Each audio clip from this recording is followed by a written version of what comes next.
What up, Festival Tales podcast?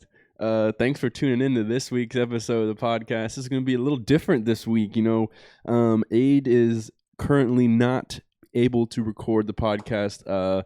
Texas, as you guys know, is hammered with those snowstorms, and she still is without power, unfortunately. Luckily, she's at her boyfriend's house, I believe, and she's all good. Everything's fine. She's great. But send her great vibes, send her good vibes, and we're going to give her the week off. She deserves that week off anyways. She works hard. So this is a solo episode with Babs and Babs alone. I haven't done many solo episodes on my podcast or here, so, I hope you guys kind of can deal with it and enjoy it. Hopefully I make it entertaining enough for you.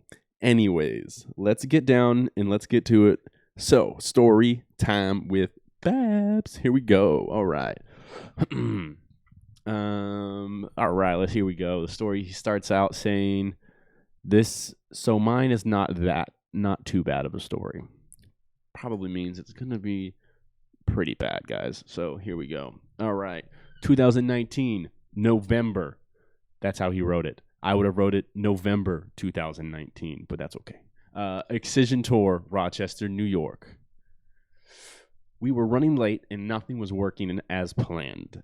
I wanted to get there at 6 p.m. but didn't get there till 8 p.m. Ooh, okay, yeah, that sucks. I've been there. That sucks. That gets me anxious. Went with my cousin, I'm not going to say their name, my best friend, and my ex-girlfriend.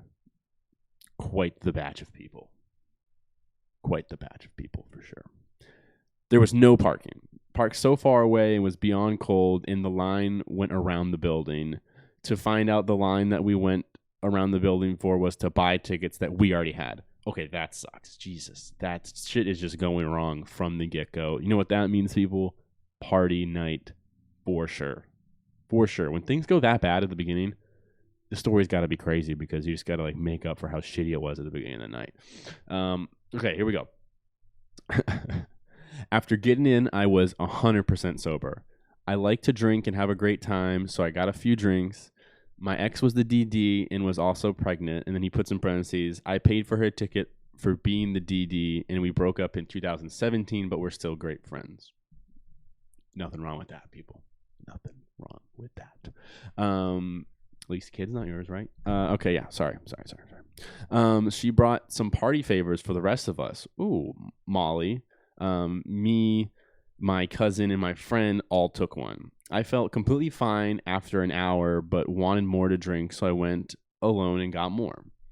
Got 2 drinks and 4 bottles of water, and then it hit me. Smack. That's how it always goes. The crowd started picking up as I was trying to carry 3 drinks for myself and the 3 for my fam.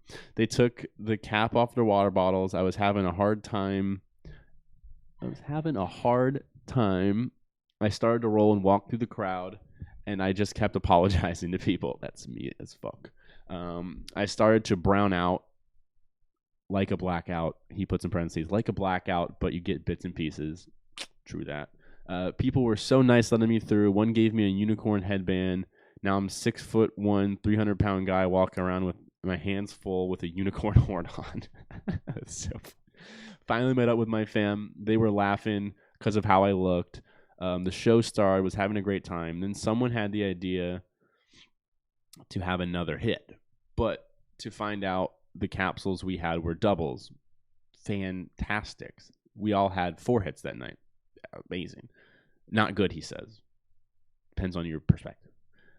He goes on to say, then I blacked out and got back to, I don't remember much. I had a lot of gum I was giving to everyone. It felt like power people were loving me. Felt like someone just flickered the light switch and the show was over in minutes. It was an hour drive back to my house. My friend and I had to call off work. He did call off work. I did not call off work. I was supposed to be into work at 4:30 a.m. I woke up at 7 a.m. to a few missed calls, and I then called work 3 hours after I was supposed to start my shift. Went through my phone to see my Snap stories. I gave my phone to some random people, and luckily they gave me some awesome Snap stories. I have no clue how I didn't lose any of my stuff, and I don't know how I got my phone back. One snap I had a guy on my shoulder. I had made many friends, but I don't remember any of them. I have some family that I would not want to see the snaps, but it happens. LOL. That's funny. Went to talk to my rave fam to find out they were cuddling on the couch together, and now, thanks to this culture, my best friend is dating my cousin, and they're happy. Hope to see you guys in festivals in 2021. That's a lot in this story.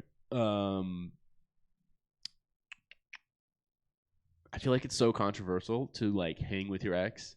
Um, but like I don't see why that's a controversial. I know that's such a controversial thing to some people because it's like, you're with your ex, like you either still have feelings or blah blah blah or blah. And like I just don't see it that way. I see like you're like mature people. It's like, okay, we weren't working.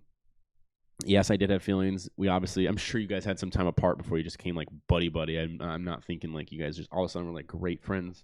So yeah, I don't see no problem with that. Oh, no one better judge for that either. I think it's funny that you guys, first off, you're drinking on Molly, which is like totally, it can just go really good, but it can go super bad like very fast. So you're like taking 2 points of Molly, thinking you're taking one. So you're already rolling harder than you thought you were going to roll. And then you're like, oh, let's just double it up. And like, now we're at 4 points because we didn't know that they were doubled up. Which, I mean, hey, I guess, you say that was bad. I look at that and I'm like, you probably had a great night. And I think the story goes on to show that you had a pretty great night. Like, besides missing work the next morning, like, your night seems to be pretty great. You have a lot of Snapchat stories and you made a lot of friends. And you also can't even show your family these Snapchat stories. Like, you had a fucking great night. Like, you had a great night. There's no doubt about it. I mean, you should have just taken another point, quote unquote point. So you would have been at 6 points rather than, you would have thought you were at 3, but you would have been at 6. That would have been a fun time. But yeah, I mean, that seems like a great time. And it was Excision. Like, how amazing could that have been? Like, all the colors are getting brighter, the visuals are popping out, and you're seeing those visual audio. What does Excision say? Sound that you can see. Yeah, because his visuals go like precisely with the music so well. Like, it's crazy to me. Like, you can with Excision, like, to go on a tangent real quick, is like you can literally hear his music and you can picture what is going on the screen. Like, it's crazy, and I know people can relate to that, no doubt about it. So that must have been wild rolling that hard. I mentioned you were drinking. You said you were drinking a little bit while you were on the 1 cap of Molly. On a real note, y'all be careful drinking on Molly. Like, for real, that shit can go south very, very quick. Your body's already super fucked up from the Molly. It throws it off in equilibrium. You have no idea. Equilibrium is not really the name, but your body doesn't know what the fuck's going on, and it fluctuates in heat. It gets you really dehydrated. And on top of it, when you're on Molly, you don't feel like you have to go to the bathroom. So, like, you're not getting rid of the necessary shit you need to get rid of sometimes. And drinking can just dehydrate you more. It is a fact. Like, drinking can enhance the effects briefly, but again, if you go too far over, like, you're gonna be puking, and you're gonna be puking like for a while. Like, it's not just like your body's trying to get rid of the alcohol; it's trying to get rid of everything, because it's like there's too much of everything in me. So be very careful, guys, going forward, if anyone ever does that. But not to take away from that, the story. I mean, I think it's funny as fuck. Like, I do. This is it's like just to be on like 4 points of Molly when you thought you were on 2. It had to be a wild night. And I mean, it obviously ended in a great night. Your cousin and your friend are now dating, like, and they're dating happily. I'm assuming the story was back in 19. It's 2020. That's like a year down. That's like, shit's going great. What else was in this story? There was something else I was going to say.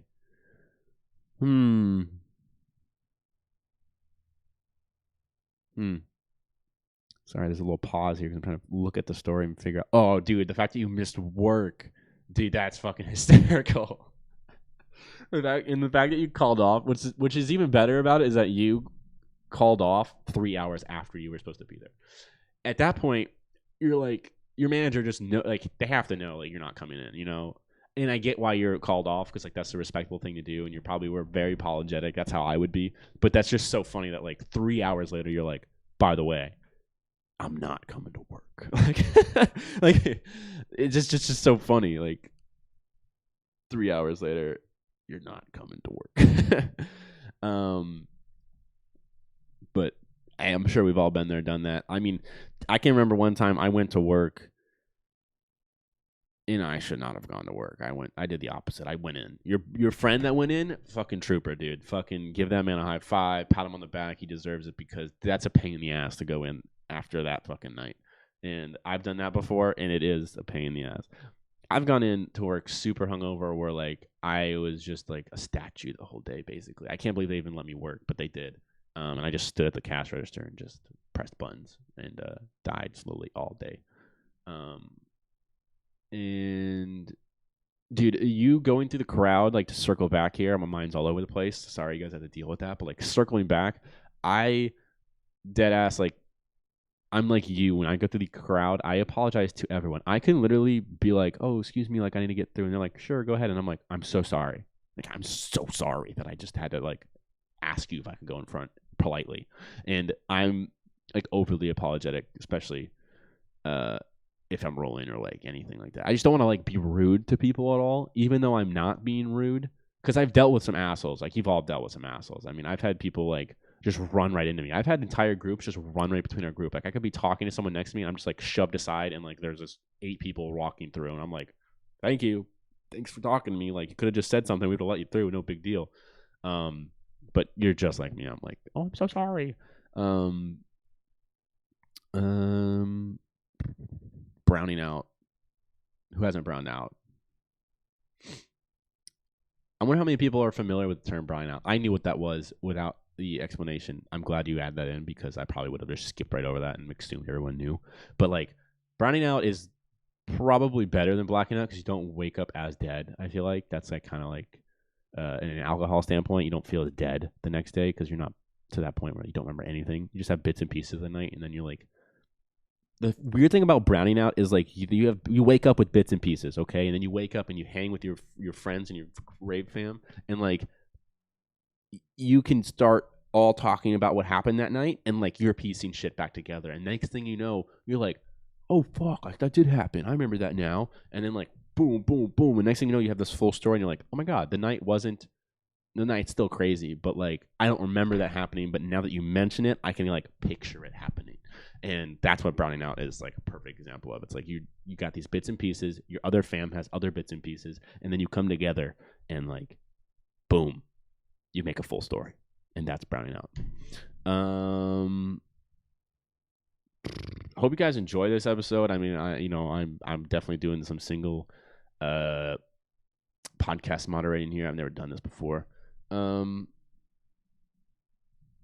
don't really have much else for you guys. I kind of went through this pretty quick. I didn't mean to go through it so quick, but I hope you guys enjoyed the solo episode that I can provide for you. The